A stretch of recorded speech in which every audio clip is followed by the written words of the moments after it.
नमस्कार मित्रांनो, तरी तुम्ही पाहू शकता छत्रपती संभाजीनगर आणि सोलापूर हायवे आहे. हायवेवरती आत्ताच एक ॲक्सिडेंट झालेला आहे. आपण जर सकाळी जर गाड्या चालवत असाल तर आपल्या झोपेवर नियंत्रण ठेवा. सकाळच्या टायमामध्ये पहाटेचा जी वेळ असतो, पहाटेच्या वेळेमध्ये आपल्याला झोप लागण्याची शक्यता असते, कारण आपण दूरवरनं प्रवास करून आलेलो असतो. तरी सकाळी जर आपण प्रवास करताना जर झोप लागत असेल तर वाहन बाजूला करा, तोंडावर पाणी वगैरे मारा, चहा प्या.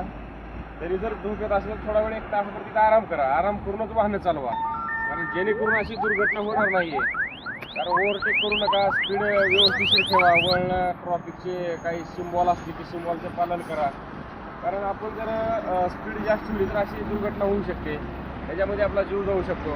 आपण वाहनं सावकाश ठेवणं आणि हे आपल्या कामाचं आहे, जेणेकरून अशी ॲक्सिडेंट होणार नाही, तर आपल्या काही जीविताचा धोका होणार नाही.